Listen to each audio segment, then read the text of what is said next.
Se le bendiga a mis hermanos, amigos. Tu hermano ya lo había invitado a abrir sus Biblias en Filipenses, así que leamos juntos Filipenses capítulo 4, versículo del 1 al versículo 5. Hace bastante calor, por lo cual será un reto para ustedes, como también para el predicador, mantenerse concentrados, pero Dios nos ayude, amén. Así que leamos su palabra, Filipenses 4 del 1 al 5. Y luego hacemos una pequeña oración para que Dios nos ayude eh, a escuchar su bendita palabra con atención, con reflexión y meditación en lo que se predica, lo que el Señor está diciendo, y también pedir para que Dios permita que sea su palabra la que hoy se escuche y no las palabras de un hombre tan necesitado como usted. Así que oremos, pero antes leamos la palabra del Señor, Filipenses 4 del 1 al 5. Dice la palabra de nuestro Dios: así que, hermanos míos amados y deseados, gozo y corona mía, está así firmes en el Señor, amados. Ruego a Evodia y a Sintique que sean de un mismo sentir en el Señor. Asimismo te ruego también a ti, compañero fiel, que ayudes a estas que combatieron juntamente conmigo en el Evangelio, con Clemente también y los demás colaboradores míos, cuyos nombres están en el libro de la vida.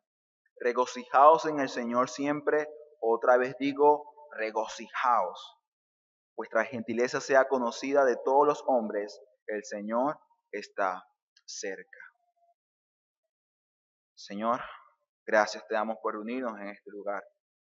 A pesar de las dificultades, a pesar de las necesidades, tú has sido fiel y has sido bueno y nos has traído una vez más aquí ante tu presencia. Háblanos, Señor, a través de tu palabra. Exhórtanos. También consuela nuestra alma. Permite, Señor, que tu palabra pueda impactar el corazón y pueda dar fruto.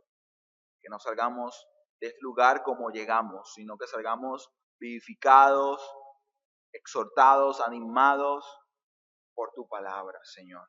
Te lo pedimos, te lo imploramos. Habla esta mañana a tu iglesia. Lo necesitamos. Te pedimos en el nombre de Cristo Jesús. Amén y amén. Para comenzar, quisiera contarles una breve historia. Esta historia nos habla de una pareja que toma una decisión muy importante.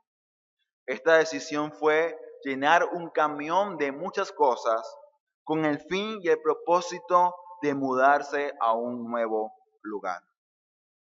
Y mientras ellos iban por el camino al lugar donde se iban a mudar, se pararon un momento en un pequeño poblado. Y el momento de pararse en este poblado, hablan con uno de los hombres que eran habitantes de esta pequeña región. Y ellos le comentan a este hombre que se estaban mudando. Le comentan, mira, nos estamos mudando de Bruceland a Brasstown. Y le preguntan, ¿cuánto me falta para llegar?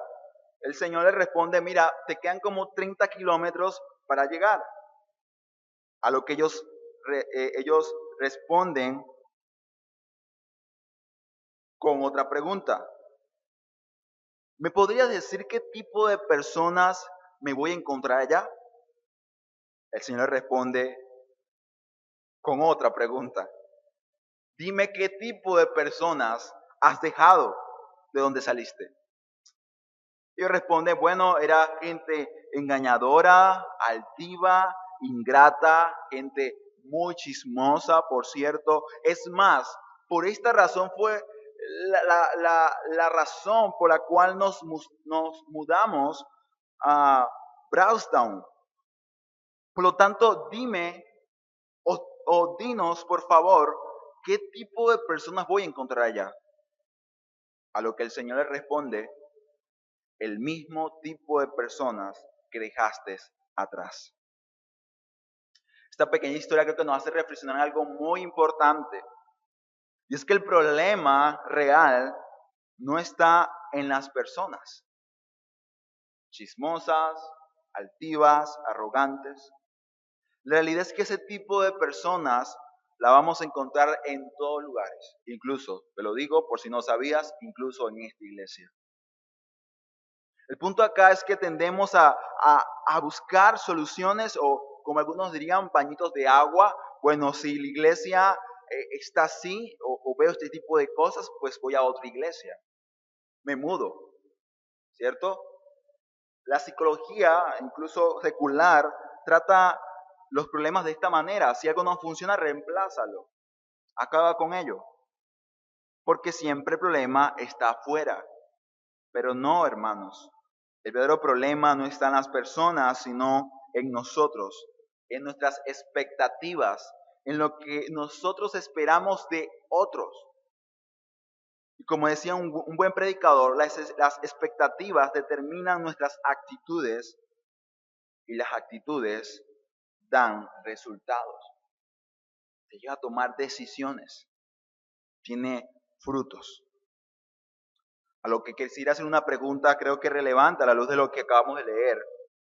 ¿Cómo respondemos entonces nosotros ante los conflictos y problemas?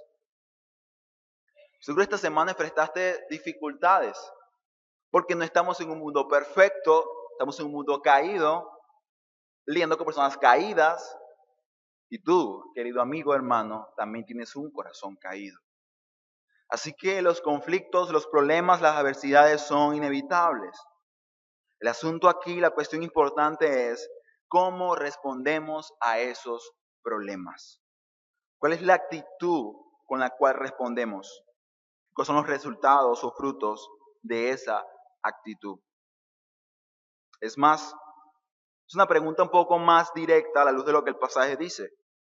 ¿Cómo respondes, hermano, ante los conflictos de nuestra iglesia? Ante las dificultades y diferencias de nuestra iglesia. Esta cuestión es importante porque es una cuestión inevitable y sin embargo el Evangelio, la gracia del Señor nos muestra que ni siquiera esa realidad de dificultades, adversidades o diferencias dentro del contexto de iglesia local, aún esas situaciones pueden ser solventadas y pueden ser enfrentadas de una manera, de una forma en la cual nos seguimos conformando a la voluntad de Dios, una forma en la cual seguimos firmes en el Señor y no nos apartamos de Él. Este pasaje en particular, hermano, nos exhorta a algo muy claro, y de hecho es el título de esta predicación, a estar firmes en el Señor. Está firmes en el Señor. Sin importar los conflictos o lo grandes las adversidades, sin importar lo imposible que sea solventar o enfrentar tales circunstancias, el Señor nos dice esta mañana, mantente firme. Por esta razón el argumento o la idea que Pablo está comunicando, por lo cual yo comunico hoy a ustedes, amados hermanos, es vivan firmes en el Señor ante los conflictos, porque Él está cerca. Vivan firmes en el Señor ante los conflictos, porque Él está cerca.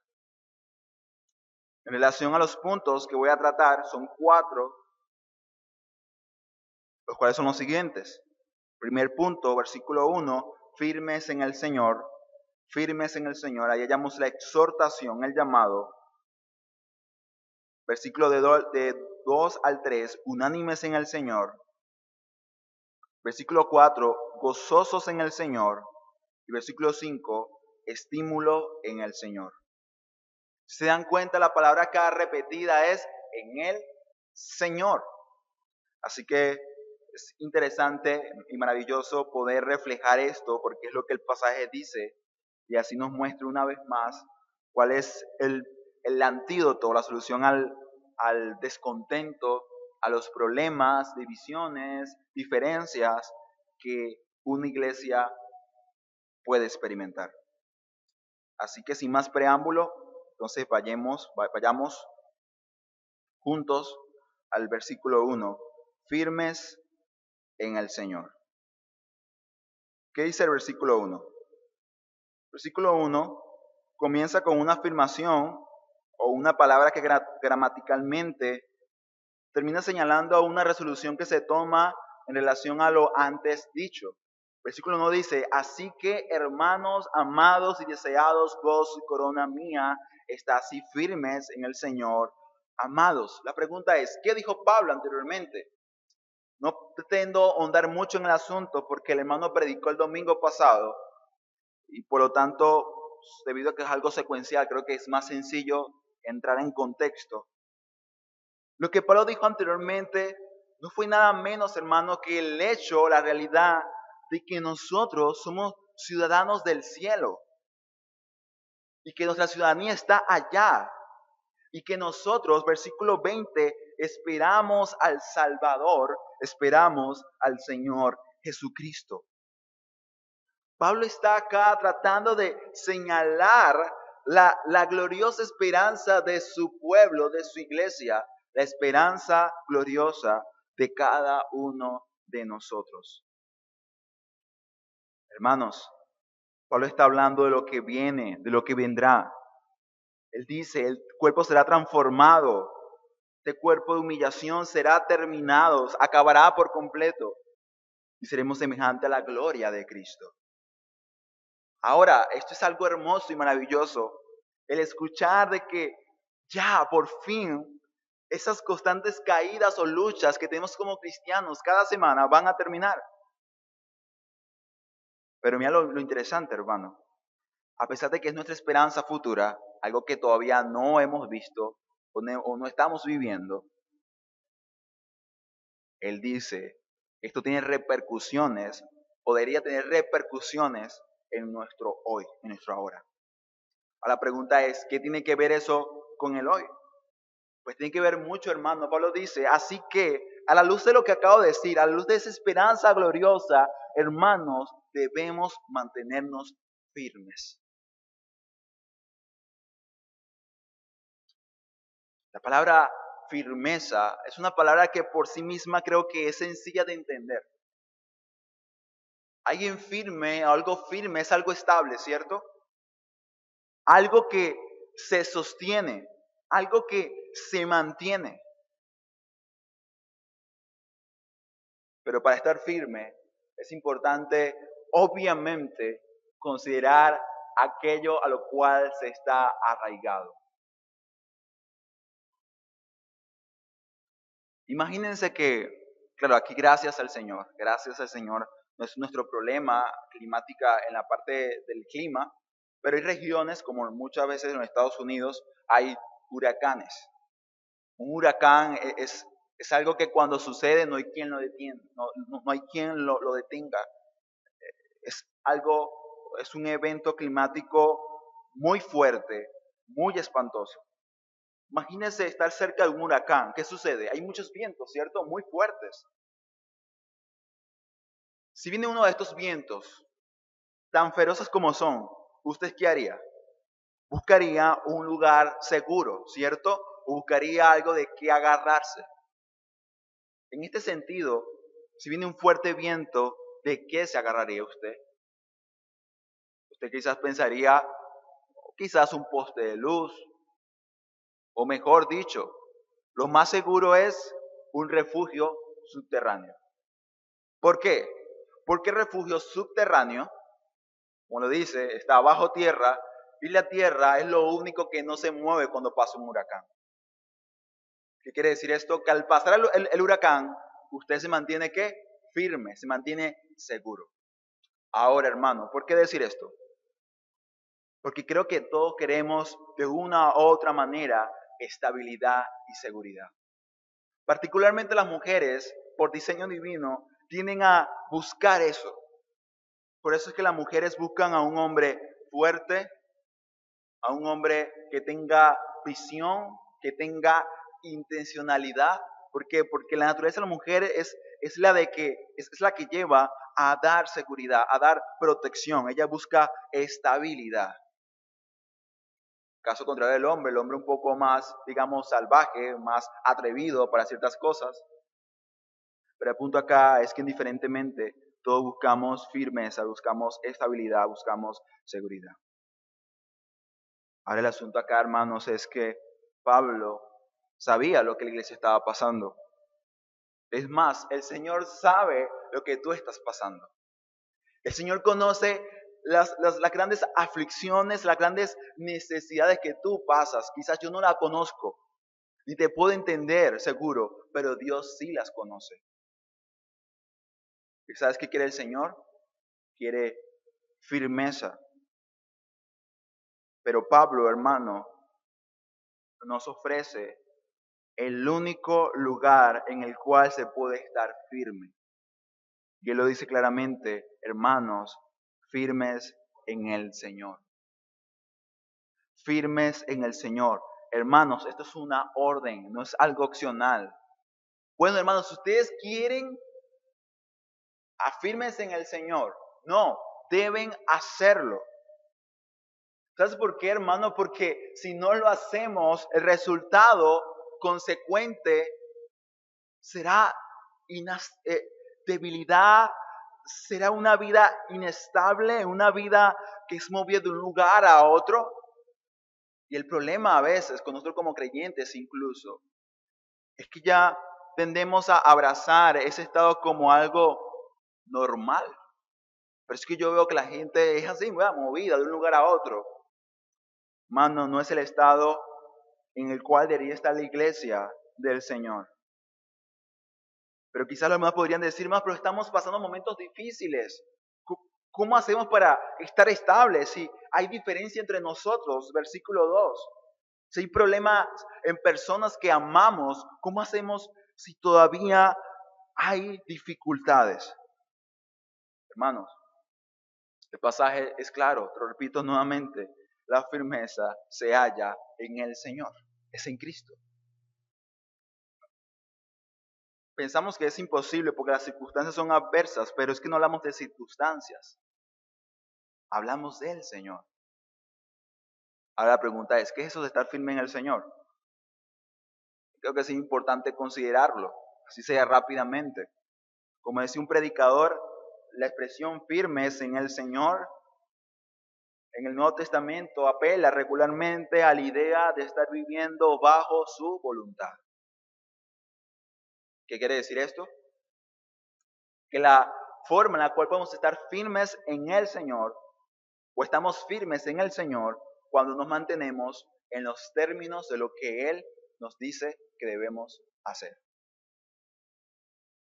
Entonces, ¿cómo sé, hermanos, si estoy firme en el Señor? Cuando usted y yo hacemos lo que el Señor nos pide que hagamos. Poca palabra, obediencia. Jesús lo dijo muy claramente, hermanos. El Señor dijo, ¿por qué me dices Señor, Señor, pero no haces lo que yo te digo que hagas? Es claramente una exhortación, una idea de que por qué me dices Señor, pero no obedeces. Luego de eso da una ilustración y dice, miren, aquel hombre que escucha lo que yo les digo y lo hace, es como el hombre que edifica su casa sobre una roca. Y cuando vienen las pruebas, las dificultades, ojo con eso, los conflictos que suceden con la casa, se mantiene. ¿Pero por qué? ¿Porque la casa era muy fuerte? No, porque el fundamento era muy fuerte, muy sólido. ¿Y qué pasa con aquellos que no hacen lo que el Señor dice que hagan? Es como aquel que construye también su casa, claro que sí, va a hacer algo, pero lo hace sobre la arena.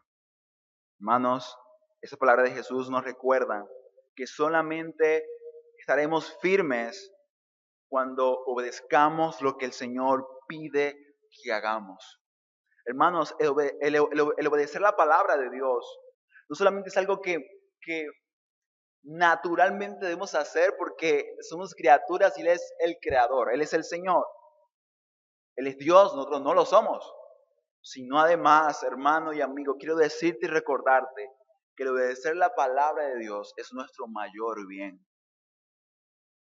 El mundo te lo va a pintar como esclavitud, como falta de libertad, como dirían unos jóvenes a su amigo que no puede salir el fin de semana porque sus padres no le dan permiso, es un sometido.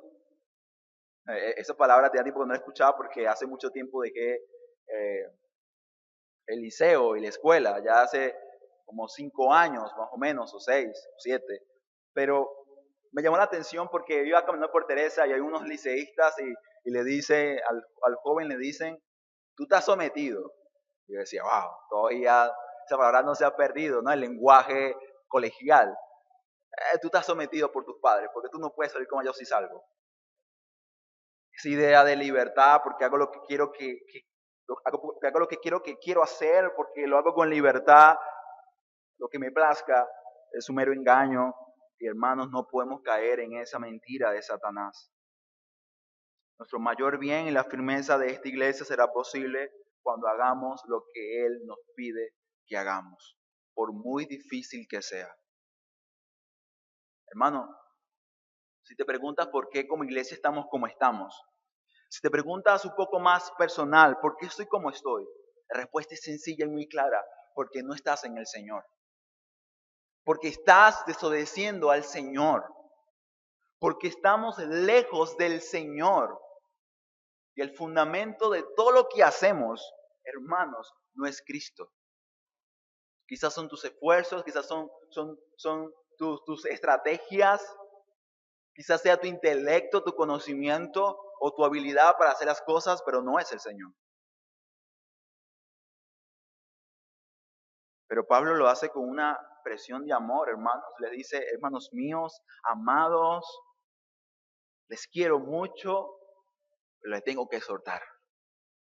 ¿Se dan cuenta de eso? Porque les amo, hermanos, les tengo que decir, manténganse firmes en el Señor. Repito, no habrá una iglesia firme si no está fundamentada en Cristo. Y eso no es solamente algo teórico, debe ser práctico y debe ser reflejado por cada uno de nosotros. Pero no solamente le dice firmes en el Señor, a lo cual sabemos que es vivir bajo la voluntad de Dios. La pregunta es, ¿cuál es la voluntad de Dios? Hay muchos mandamientos y ordenanzas, pero en particular en nuestro pasaje apunta un poco más a la unidad del cuerpo, a la unidad de la iglesia. Así que vayamos al versículo de 2 al 3, al segundo punto, unánimes en el Señor.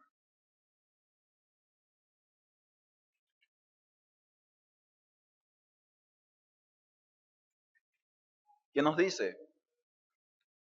Comienza el versículo 2 con un ruego. El ruego a Evodia y a Sintique que sean del mismo sentir en el Señor. Hermano, Pablo no usa las palabras con una mera casualidad o él está improvisando. Cada palabra es intencional y además sabemos que es inspirada por el Señor. Y lo que Pablo está haciendo es tratando ahora sí de forma muy puntual un problema que la iglesia tenía. Si recuerdan, hermanos, los pasajes anteriores nos vienen hablando de esto ya. Nos dicen que debemos vivir o caminar en la iglesia no por contienda o por vanagloria, sino antes bien con humildad, estimando a otros mejores que nosotros. Luego versículo 4 dice, no mirando cada cual por lo suyo propio, sino por lo de otros. El punto es que Pablo ya ha dado ciertas exhortaciones diciendo, hermanos, ustedes deben tener el sentir y la mente de Cristo Jesús. Pero ahora llega el punto, el momento, al final de la carta, capítulo 4, a tener que tocar un problema en particular que le preocupaba y le angustiaba mucho a Pablo. Ese problema es el de dos mujeres que tenían problemas de comunidad, de relación. Pero estas mujeres, hermanos y amigos, no eran cualquier mujeres, o sea, no eran las típicas hermanas que se congregan los domingos, bueno, a veces los miércoles, no. Según el versículo 3, Pablo dice que fueron mujeres que combatieron juntamente con él por el evangelio. En pocas palabras, eran mujeres que estaban comprometidas con la obra del Señor. Eran mujeres que trabajaban en la obra del Señor. Eran mujeres seguro que uno hubiese deseado que fueran parte de nuestra membresía. Eran mujeres ejemplares. Eran mujeres anegadas. Eran mujeres que se entregaban sacrificialmente por el avance del Evangelio. ¿Por qué digo todo esto? Porque a pesar de tener tal estima ante Pablo, ante un apóstol, para decir que eran sus colaboradores, llegaron a experimentar este tipo de problemas. ¿Qué sucedió? El pasaje no no da detalles exactos de qué fue lo que pasó, pero el punto acá es que no eran de un mismo sentir. Ese es el punto. Le dice Pablo, les ruego a Evodia y a Sinti que sean de un mismo sentir. O sea, sean un mismo corazón, vivan en unidad, piensen una misma cosa, anhelen una misma cosa. Y quizás, hermanos, a veces nos sorprende cuando cosas como esta pasan. Cuando vemos como diferencias, ¿no? Entre nuestros hermanos, incluso entre aquellos que están ahí al frente predicando la palabra del Señor o están regularmente en el servicio. Hermanos, las diferencias son inevitables. Y quizás aquí está el problema. Y recuerdo el pasaje que leía nuestro hermano Gilbert, que le decía a los hermanos de Corinto, nada más hermanos de Corinto, una iglesia muy difícil, les dice, sean unos. Y les dice perfectamente. Wow. Pero es que Pablo se le olvidó que esta iglesia era una iglesia que tenía grupitos. No, él lo sabía. Pero ¿qué hace Pablo? ¿A qué pela Pablo? Al evangelio mismo. El punto acá, hermanos, es que la iglesia en particular debe anunciar al mundo, debe mostrar al mundo algo sobrenatural. El hecho de que personas tan diferentes unas de otras sean uno a pesar de eso. Sean uno a pesar de eso. La pregunta es, ¿cómo es posible eso? Pablo lo dice de forma implícita. Eso es posible, hermanos, en el Señor, en Cristo. Una vez más, es posible solamente en Cristo. La iglesia estaría firme si problemas como estos, de body síntica de estar divididos o estar separadas, si la iglesia estaba unida, entonces la iglesia estaría firme. ¿Pero por qué? Porque el fundamento sería Cristo. Así que como primer punto, ¿cuál es la voluntad de Dios?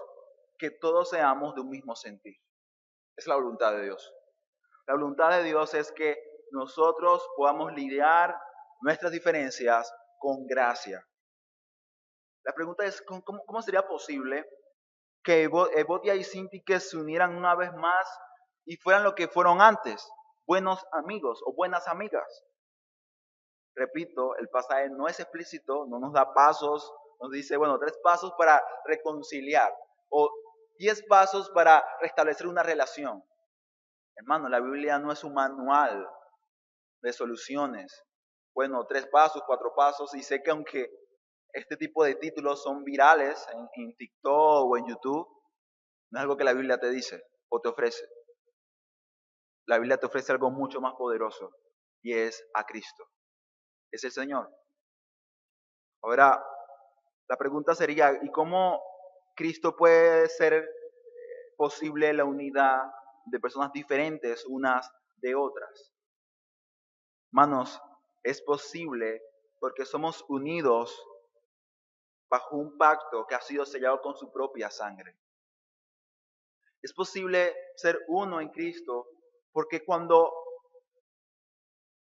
nosotros todos observamos a Cristo, amamos a Cristo, contemplamos a Cristo, vivimos en Cristo, es inevitable que otro hombre o otra mujer, por muy diferente que sea a mí, que esté también en Cristo, seamos uno en Cristo.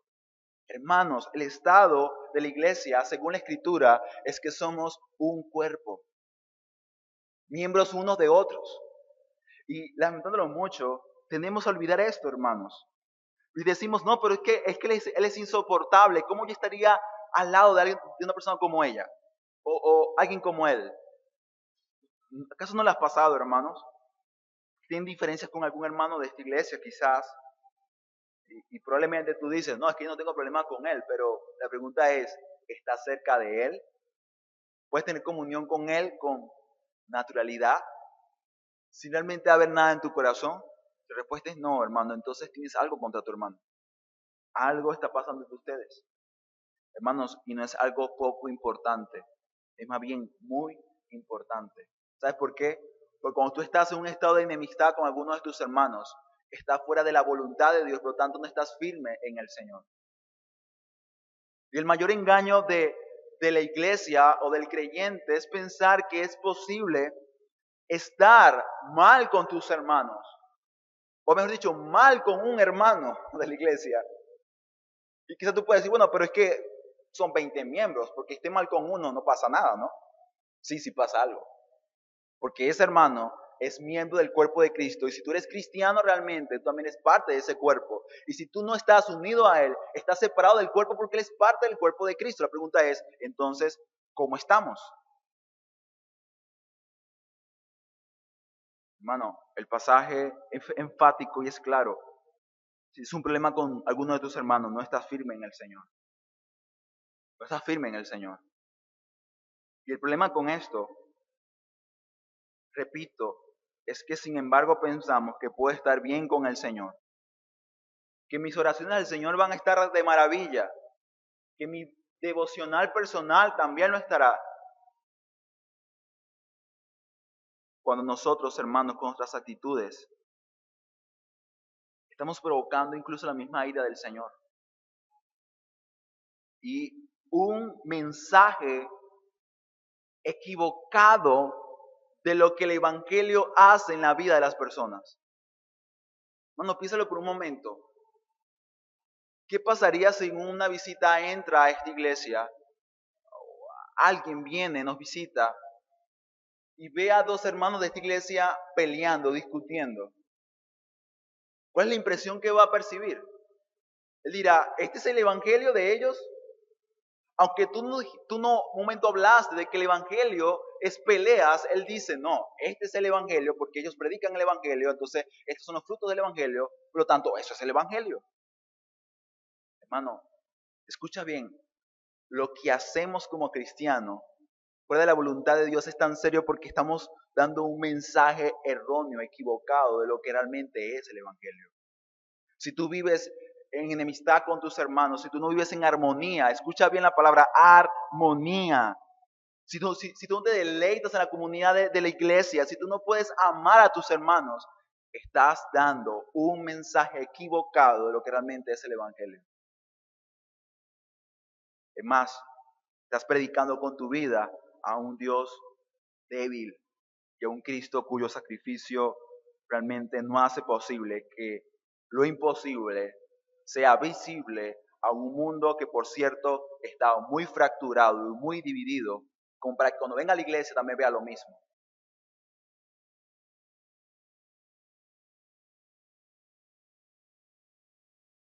Es tan claro como lo siguiente, hermano. Si no hay comunión, entonces hay desunión. No debemos engañarnos, hermanos. Debemos ser sinceros con nosotros mismos. El reconocer nuestra situación ante Dios es el primer paso que se puede dar para el cambio, hacia el cambio. Creo que a veces damos por sentadas cosas que requieren la intencionalidad de cada uno de nosotros, que requieren que conscientemente nos involucremos en cada una de ellas. Un ejemplo, ¿los matrimonios tienen intimidad? Repito, ¿los matrimonios tienen intimidad? La respuesta obvia sería, pues claro, hermano, están casados, están unidos. Pero hermano o hermana, casado o casados, tú habrás de saber que eso no siempre es cierto. Y no solo hablo de intimidad sexual, habla además de ser un solo corazón, de que ambos se comuniquen de forma mutua, de forma profunda, que sus más profundos pensamientos y anhelos y deseos sean comunicados a su cónyuge. El ser transparentes el uno para el otro. Lo cual sería, según las Escrituras, precisamente eso, vivir como una sola carne. La realidad es que no siempre las relaciones están así de bien, ¿cierto? Así que no puedes dar por sentado, querido hermano casado o casada, de que, bueno, son una sola carne, la Biblia lo dice, pero eso requiere tu intencionalidad. Comunícate con tu esposa, habla con tu esposa habla con tu marido, hablen, pasen tiempo y no den por sentado aquello que requiere su intencionalidad. Pero el ejemplo, hermano, es el mismo para la iglesia. La Biblia dice que somos un solo cuerpo, somos una sola carne, somos miembros unos de los otros, que nuestra cabeza es Cristo. ¿Y acaso por eso vamos a dar por sentado de que todos somos uno, que vivimos en plena armonía o gozo? No, porque si nos dice a nosotros, amaos unos a otros, también nos dice exhortados unos a otros, también nos dice cuídense unos a otros, también nos dice consolados unos a los otros. Así que tú y yo tenemos que hacer algo.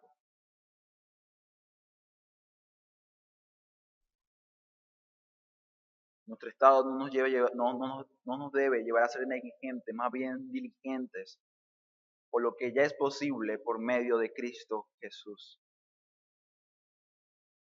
Hermano, el problema no es la iglesia, el problema no son tus hermanos, el problema no está a tu alrededor, no está fuera de ti, está en ti, está en nosotros. Va a haber reconciliación, va a haber unidad cuando ambas personas mueran a sí mismos para vivir para Cristo. Hermanos, si Cristo no está en el asunto, será imposible la reconciliación.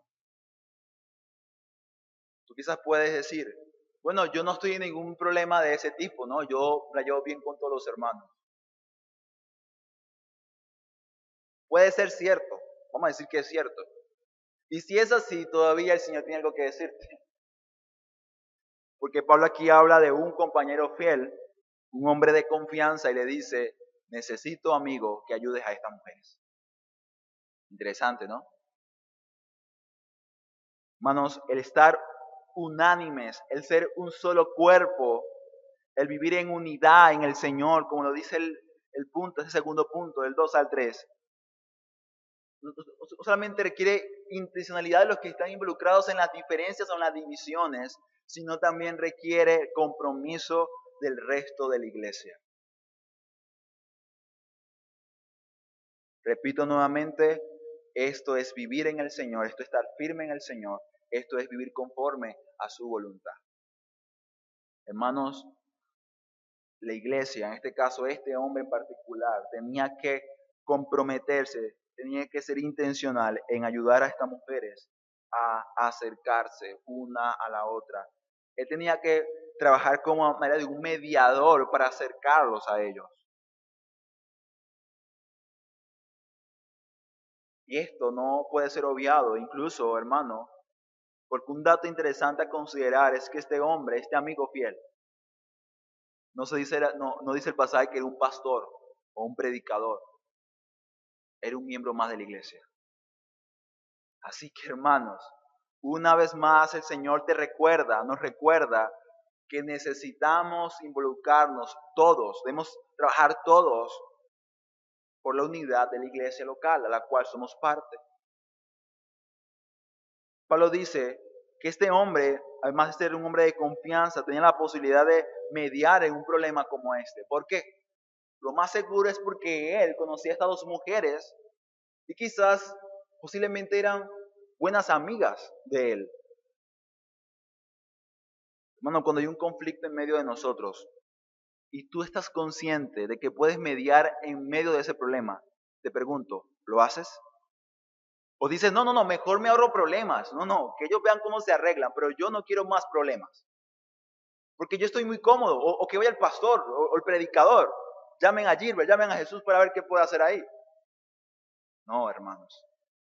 Si la iglesia, si nosotros nos habituamos a eso, jamás seremos una iglesia firme, una iglesia sólida. Porque para que tu cuerpo, y escucha bien, para que tu cuerpo, la definición de que tu cuerpo esté saludable es que cada miembro cumpla con su función. Si un miembro de tu cuerpo, algún órgano de tu cuerpo no funciona bien, no está saludable, ¿cierto? Eso es enfermedad. Bueno, la razón por la que tenemos muchas iglesias enfermas y moribundas es porque siempre esperamos de que un hombre o pocos hombres hagan lo que usted tiene que hacer.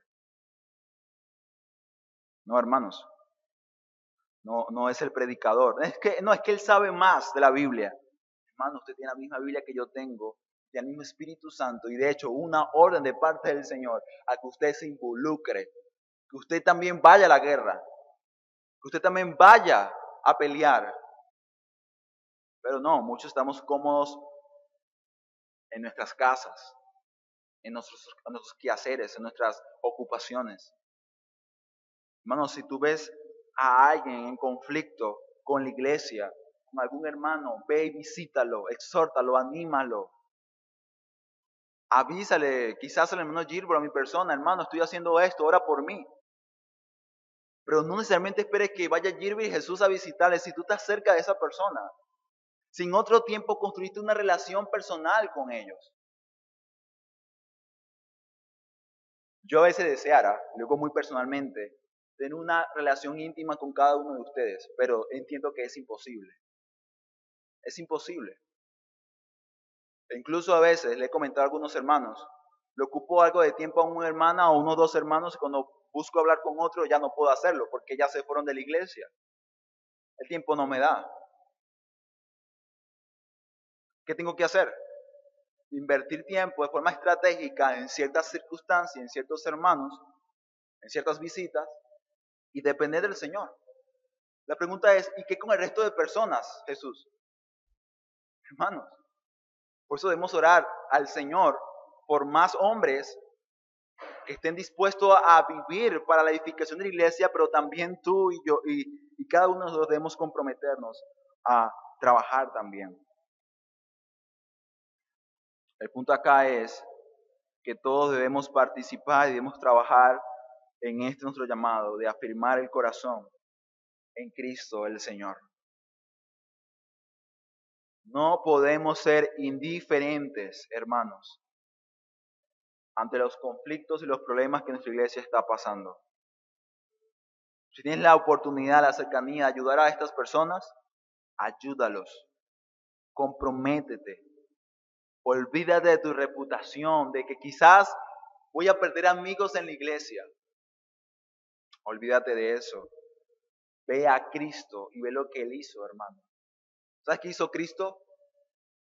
Cristo descendió del cielo, se encarnó y murió por ti y por mí para reconciliarnos con Dios el Padre. En pocas palabras, Cristo, él fue un mediador, como dice la palabra, fue un mediador entre Dios y los hombres. Y Cristo fue el que te acercó al Padre. La pregunta es, ¿tú estás dispuesto también a ser un reconciliador? Pablo dice que hemos sido llamados a eso, a ser reconciliadores, a ser aquellos que promueven la unidad del cuerpo, no la división. Así que, hermano, tengamos mucho cuidado con lo que decimos y cómo nos expresamos acerca de otros hermanos. Cuando venga un hermano diciéndote, mira, es que ese hermano es insoportable, mira lo que me pasó el otro día. Es más, mira, iba por el pueblo, le pasé por un lado y no me saludó, ¿qué te parece? Hermano, no le eches más leña al fuego diciendo, no, sí, verdad, a mí me pasó lo mismo la semana pasada. Ah, que ese hermano es tremendo. No, hermano, no hagas eso. ¿Sabes qué estás haciendo? Estás debilitando a la iglesia. Te estás alejando de Cristo, del Señor. Y no estás promoviendo la unidad del cuerpo. Si algo como eso pasa, ¿qué va a pasar seguro? Anima al hermano a acercarse al otro hermano y hablar con él. Que puedan ver cómo hacen para lidiar con sus diferencias. Quizás a veces estás hasta confundido o de una percepción incorrecta a la otra persona. Quizás no te vio. El punto es que aunque eso fuera cierto, tú siempre debes procurar la unidad de la iglesia. El que haya amor entre los unos a los otros. Y no promover más bien la confrontación y la división en medio de cada uno de los hermanos. Pero Pablo no termina ahí, hermano. Pablo nos lleva a otro punto y es un punto muy importante también. Gozados en el Señor. Versículo 4. Regocijaos en el Señor siempre, otra vez digo, regocijaos. Hermano, esta iglesia está pasando por muchos problemas, dificultades, muchos. Tenemos la impresión de que por la iglesia de Filipos dar ofrendas a Pablo y amar mucho a Pablo no tenía problemas a nivel local, y sí los tenían. Tan fuertes eran sus problemas que Pablo le dice, así como me aman a mí, ámense ustedes. Imagínense eso. Sí había problemas. Pero a pesar de los problemas, Pablo le dice a ellos, hermanos, tienen que gozarse. Imagínense ustedes eso. A mí alguien me comentaba esta semana y me hizo pensar, pero a la vez me dio mucha risa y tuve que responderle. La cuestión era la siguiente, él me decía, ¿no te has dado cuenta de que cuando a alguien le pasa algo malo, a un hermano le pasa algo malo y te le acercas al hermano y le dices, hermano, la palabra dice que todas las cosas nos ayudan a bien, el hermano en vez de meditar, reflexionar, se molesta más bien? Y sobre todo si tú estás involucrado en ese problema. Imagínate que el hermano espera que le trajeras algo y tú no se lo traíste.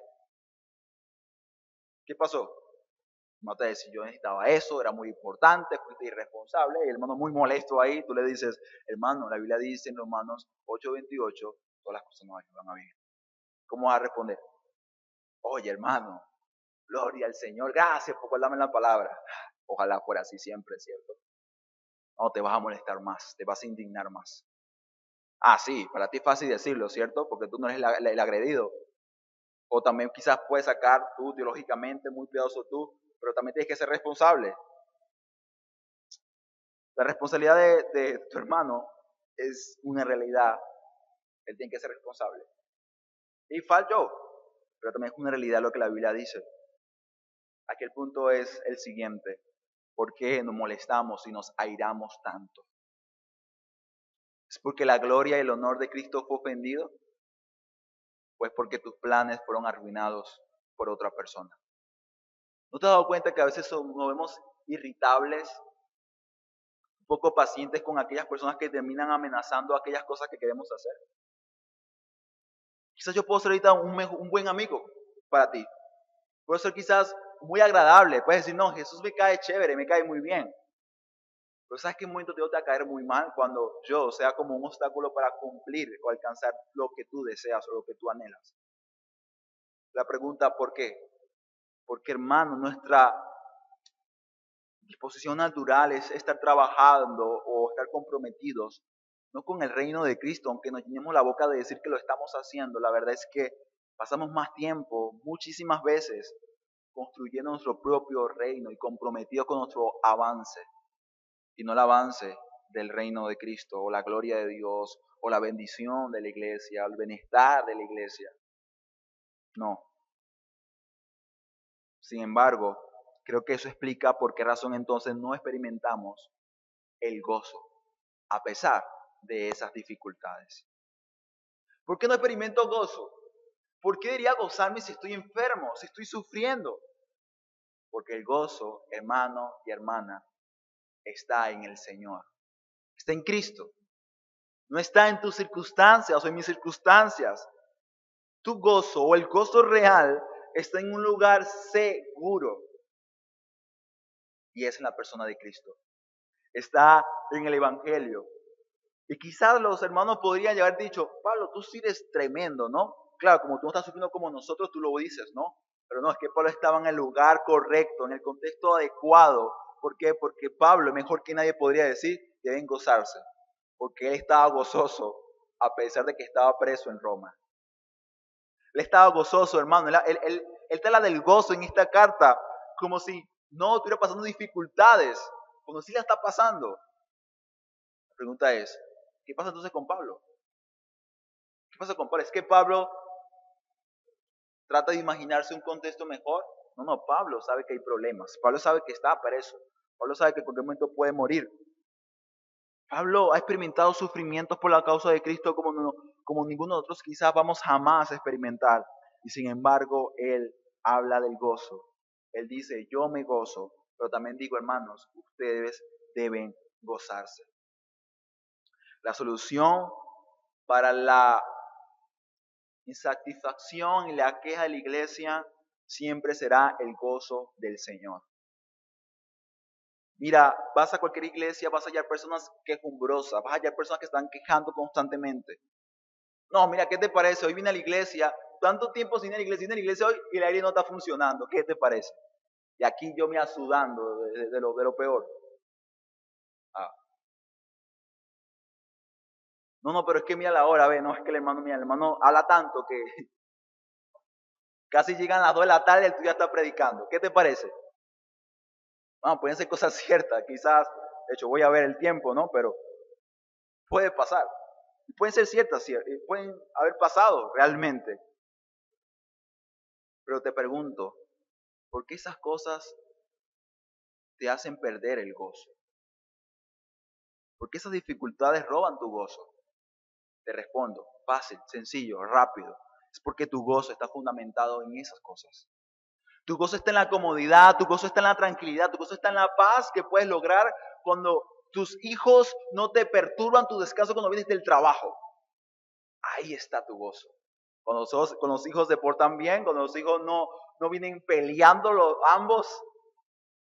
Y tú dices, ayúdame, Señor.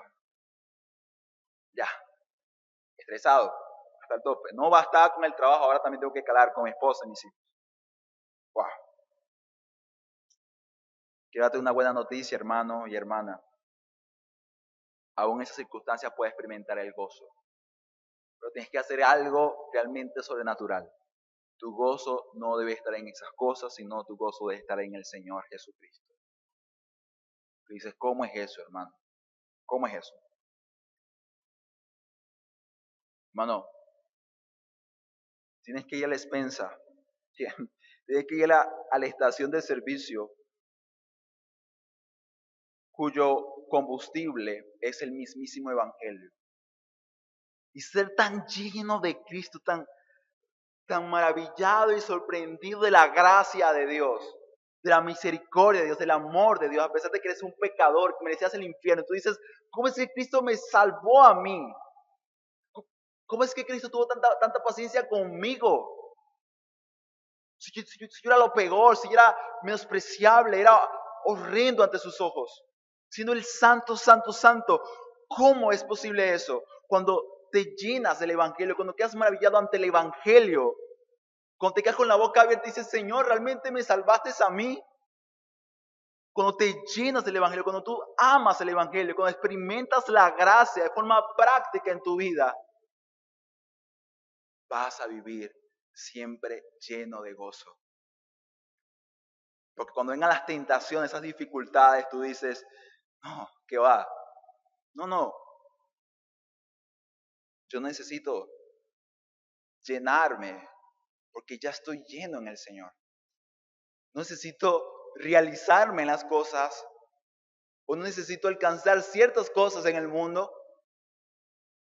para ser feliz, para experimentar paz o alegría. El punto acá, hermanos, es que no estás contento quizás hoy al congregarte en esta iglesia, o no estás muy cómodo en esta iglesia. No por culpa de la iglesia, es por culpa tuya. Tú hoy no amas tanto a la iglesia como deberías amarla, no porque tus hermanos sean insoportables, tus hermanos no te amen, aunque puede ser cierto incluso. Tu problema es que no estás regocijándote en el Señor, en Cristo, en el Evangelio. Tu gozo, aunque no quieras admitirlo, no es el Evangelio. Tu deleite en Cristo es tan poquito, tan diminuto, que no es posible de protegerte de las críticas, de las decepciones, de las dificultades, las diferencias que vas a enfrentar, como vas a enfrentar en cualquier otra iglesia y en cualquier otro lugar. Quiero decirte que es posible vivir una vida llena de gozo y de contentamiento, a pesar de las adversidades, cuando tu gozo está en el Señor. Ese es el remedio a la constante queja, insatisfacción y amargura que muchos estamos experimentando. Es un asunto de actitud, es un asunto de perspectiva, es un asunto de percibir o no percibir la gloria de Dios y la gracia de Dios a pesar de las dificultades. Y eso es tu decisión. Tú decides cómo enfrentar los problemas. Tú decides cómo responder ante las dificultades. Pero hermanos, vayamos al último punto. Hablar del estímulo. Hablemos en el último punto, estímulo en el Señor.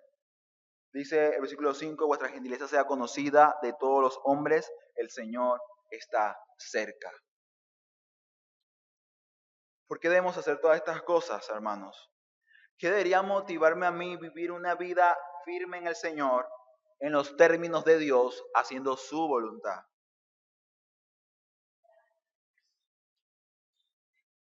El pasaje lo dice, hermano, porque el Señor viene muy pronto. El Señor está cerca. Creo que este punto siempre trae controversia, trae discusiones, y muchos incluso se mofan y se burlan. Estos evangélicos están locos. ¿Desde cuándo no están esperando al Señor y todavía el Señor no ha venido? ¿Cierto? Y Pablo hace unos siglos escribió estas palabras y le dijo a los hermanos literalmente lo siguiente: el Señor está cerca, pero todavía estamos acá en el siglo XXI y el Señor no ha venido. Quizás algunos pueden decir. Bueno, quiero decirte que aunque eso es así, todavía el Señor no ha venido, sí podemos decir que está más cerca de lo que estuvo aquel día. Amén. Y cada día que pasa, cada semana, cada mes, piénsalo, estamos más cerca de ese evento glorioso y maravilloso, la venida gloriosa de nuestro Salvador Jesucristo, nuestro Señor. Hermanos, ¿vivimos conscientes de eso? Vivimos cada día de la semana pensando y diciendo, wow, ya se acerca la quincena y el último. O más bien diciendo, más se acerca mi Señor. Hermanos, si nuestros ojos no están puestos en los cielos, si no buscamos primeramente el reino de Dios y su justicia, ¿tú crees que vas a vivir celoso, amando y deseando vivir para la gloria de Dios? Claro que no. Vas a estar ocupado en tus asuntos. Y lo que pasa con muchos de nosotros. Si no vivimos esperándola con la expectativa del regreso de Cristo, entonces no tendremos el estímulo necesario, la motivación necesaria en el Señor para vivir una vida llena de gentileza, como dicen otras versiones, llena de bondad, de caridad. Hermanos, lo mismo que pasa en nuestros hogares cuando nos dicen que alguien nos va a visitar. ¿Qué pasa? De hecho, hay personas que no les gusta que los visiten sin avisarles con anterioridad que le van a visitar. Hay gente que le molesta eso. Puedes tener razones para eso. Pero ¿por qué te molestas? Seguro porque no estarías preparado para recibirle, ¿cierto? Quizá te agarran de greñuda o quizá la casa un poco desordenada. Pero ¿qué tal si la persona te dice, mira, yo voy el miércoles para tu casa, ¿qué vas a hacer? Te preparas para su llegada. Hermano, por esa razón, la palabra nos dice constantemente y nos predica y nos anuncia, nos ha recordado este domingo, el domingo pasado, que el Señor viene. Porque si el Señor viene, ya lo sabemos, entonces ¿cómo vamos a vivir? Preparados para su venida. Y vivir preparado, hermano, es vivir bajo la voluntad de Dios, es vivir firmes en el Señor. Es que esta iglesia, hermanos, viva en unidad. Es que esta iglesia viva llena de gozo, de alegría, a pesar de que vivimos enfrentando problemas y dificultades cada día y cada semana. Es que esta iglesia pueda experimentar el gozo del Señor a pesar de que sus predicadores se siguen equivocando y siguen fallando. A pesar de que todavía esperamos y anhelamos que hayan hombres ordenados en esta iglesia, Es vivir con gozo y alegría a pesar de que mi hermano o mi hermana no me ama como debería amar, no me visita como debería visitarme. Es vivir en gozo pleno y alegre en el Señor, porque mi esperanza final no está en el predicador, en la iglesia, está en Cristo Jesús. Es en el Señor, en el cual descansa mi estado, mi vida y mi salvación. Y eso me debe llevar a mí, no alejarme del Señor, alejarme de la iglesia como consecuencia, sino más bien comprometerme cada día más por contribuir con la unidad del cuerpo de Cristo, en particular con tu iglesia local. Tú necesitas, hermano, comprometerte con una iglesia local y formar parte de ella activamente. No de esos que se acostumbran a congregarse en vez en cuando, no, de aquellos que los conoces porque lo ves cada domingo, de ese tipo de hombres y mujeres.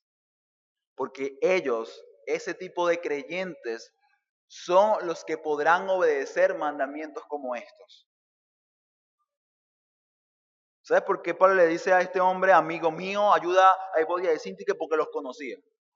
Ahora te pregunto yo, ¿tú conoces a la Evodia y a la Sintique de esta iglesia?